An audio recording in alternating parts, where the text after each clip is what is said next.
بسم اللہ الرحمن الرحیم۔ ناظرین السلام علیکم۔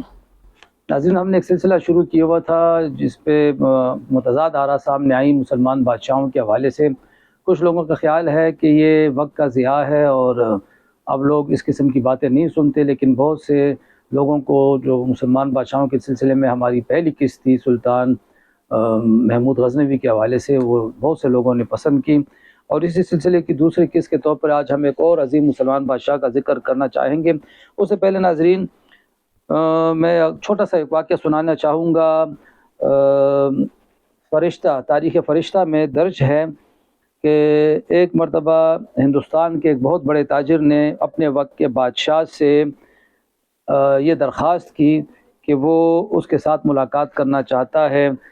اس نے سلطان کو کو پیغام بھیجا کہ اگر وہ اپنے دربار میں مجھے حاضری کا شرف بخشے اور صرف اپنی زبان سے چند کلمات میرے متعلق بیان کرے تو میں لاکھوں اشرفیہ نظر کروں گا، بادشاہ کی خدمت میں پیش کروں گا لاکھوں اشرفیہ۔ کہتے ہیں کہ سلطان نے اس کی یہ التجا رد کر دی اور اسے کہلوایا۔ اب ناظرین یہ بات سننے کی ہے کہ بادشاہ نے جو جواب دیا وہ یہ تھا کہ اس بادشاہ کی رعایا اس کے بارے میں کیا تصور کرے گی جو اس جیسے گھٹیا تاجر سے باتیں کرتا پایا جائے گا۔ اب وہ تاجر گھٹیا کیوں ہوا؟ اس بادشاہ کو اعتراض کیا تھا ناظرین۔ تو فرشتہ لکھتا ہے، ابوالقاسم فرشتہ اپنی کتاب میں لکھتا ہے کہ اس شخص کے بارے میں یہ شہرت تھی کہ اس نے ذخیرہ اندوزی سے روپیہ کمایا ہے۔ دیکھیں ناظرین، یہ اب ذرا اس واقعے کو اپنے تصور میں لائیے گا، اپنے وطن کے حالات مد نظر رکھیے گا۔ حیرت ہوتی ہے کہ شخصی حکمرانوں میں یعنی ڈکٹیٹروں میں، بادشاہوں کو ہم ڈکٹیٹر کہتے ہیں، کیسے کیسے باحث، باشعور اور فرشناس حکمران گزرے ہیں جو اپنے ہاں کے ذخیرہ اندوزوں سے گفتگو کرنا شرافت کے منافی سمجھتے، اور ایک یہ دور ہے کہ ذخیرہ اندوز جمہوریت کے علمبرداروں کے حاشیہ نشین، مشیر اور مقرب ہیں۔ ناظرین، اس وقت جو ہمارے ہاں صورتحال ہے، جو جتنا بڑا ذخیرہ اندوز ہے اور اس کے ذریعے اس نے جتنی زیادہ دولت اکٹھی کی ہوئی ہے اتنا ہی زیادہ وہ ہمارے ہاں حکمرانوں میں، پالیسی سازوں میں اتنی ہی پہنچ ہے، اتنی ہی اس کی عزت ہے۔ لیکن یہ آج سے 1200 سال پہلے کے بادشاہ کا واقعہ تھا کہ جس نے ایک ذخیرہ اندوز تاجر کو گھٹیا تاجر سے تشبیہ دیتے ہوئے اس کے ساتھ ملاقات سے انکار کیا۔ ناظرین، یہ بادشاہ اور کوئی نہیں بلکہ یہ اپنے وقت کا ایک ولی بھی تھا اور خاندان غلامہ سے تعلق رکھنے والا یہ دوسرا بادشاہ تھا جس کا نام تھا سلطان شمس الدین التمش۔ کچھ لوگ التمش بھی کہتے ہیں، کچھ لوگ التتمش بھی کہتے ہیں۔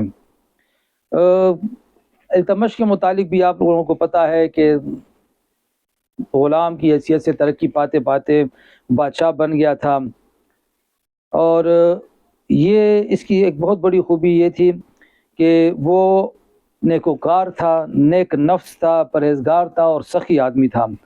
اور یہ واقعہ بھی اس کے متعلق تاریخ میں آتا ہے کہ جب اپنے وقت کے ایک بڑے بزرگ غالباً خواجہ قطب الدین بختیار کاکی کے حوالے سے یہ واقعہ آتا ہے کہ جب وہ فوت ہوئے تو انہوں نے ایک وصیت کی تھی کہ میرا جنازہ وہ شخص پڑھائے گا جس نے تہجد کی نماز قضا نہ کی ہو۔ تو کہتے ہیں جب یہ اعلان ہوا تو بڑے بڑے بزرگ اور علماء جو تھے وہ پیچھے ہٹ گئے۔ تب ایک شخص آگے بڑھا، اس نے جنازہ تو پڑھایا لیکن روتے ہوئے یہ کہنے لگا کہ ہائے، آپ نے جاتے جاتے پردہ نہ رکھا۔ ناظرین، کہتے ہیں کہ یہ اپنے وقت کا بادشاہ سلطان شمس الدین التمش تھا۔ سلطان شمس الدین کو سپاہیوں کے ساتھ بھی بڑا لگاؤ تھا، فوج کا وہ بڑا خیال رکھتا تھا، ان کی تمام جائز ضروریات کو پوری کرتا تھا، اور اس نے فوج کی جو غلطیاں تھیں اس کو سدھارنے کی کوشش کی۔ یہ صحیح ہے کہ ہندوستان میں قطب الدین ایبک اگر اسلامی حکومت کا بانی ہے تو التمش اسے استحکام اور پائیداری بخشنے والا حکمران ہے۔ اس نے نہ صرف اس سلطنت کو قائم و محفوظ رکھا بلکہ اس میں اضافے بھی کیے۔ طبقات ناصری میں لکھا ہے کہ وہ اتنا خدا ترس، نیکوکار اور صاحب تقوی و ایثار تھا کہ اس کی اکثر رعایا اسے ولی اللہ سمجھتی۔ وہ رات کا زیادہ تر حصہ عبادت میں گزارتا اور خیرات و صدقات سے اسے بڑی دلچسپی تھی۔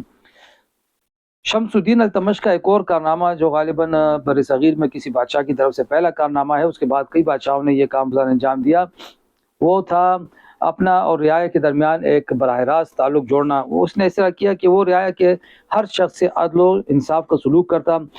اس نے اپنے محل کے سامنے 2 برج بنوا کر اس پر سنگ مرمر کے 2 شیر نصب کرائے تھے۔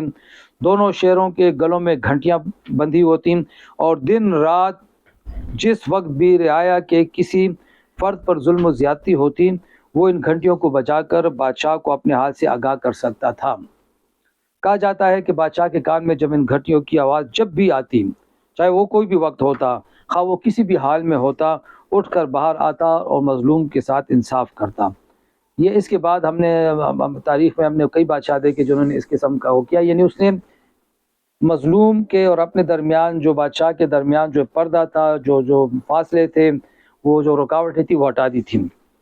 اس نے کئی عظیم مساجد بنوائی، مدرسے تعمیر کیے، علماء فضلاء کی بڑی قدردانی کرتا تھا، دربار میں علم و فضل کی بڑی عزت افزائی ہوتی۔ اس نے علماء کو بڑی بڑی تنخواہوں پر رکھا۔ جامع الحکایات اور طبقات ناصری کے مصنف قاضی منہاج الدین سراج بھی انہی کے دور کے بزرگ ہیں۔ اس طرح کئی اور لوگ بھی انہی کے دور میں بہت زیادہ آگے بڑھے تھے۔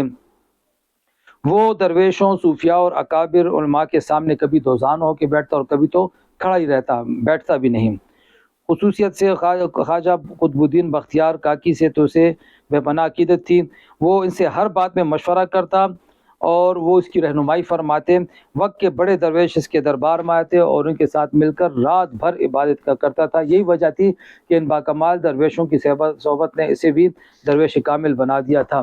اس نے 36 برس حکومت کی تھی التمش نے، اور 36 برس حکومت میں امن و امان کی بہترین صورتحال رہی، رعایا کو انصاف کی فراہمی جاری رہی۔ کہیں بغاوت کی کوئی خبر تاریخ کے کسی گوشے میں ہمیں نہیں ملتی، کیونکہ انہوں نے اس عظیم مسلمان بادشاہ نے سب سے پہلا کام تو یہ کیا کہ رذیل لوگوں کے ساتھ، گھٹیا لوگوں کے ساتھ جو 2 نمبر طریقے سے پیسے کما کے آگے بڑھتے تھے، ان کا دربار میں داخلہ بند کیا۔ دوسرا، دربار میں علماء، فضلاء اور اہل ہنر اور اہل علم کو جگہ دی۔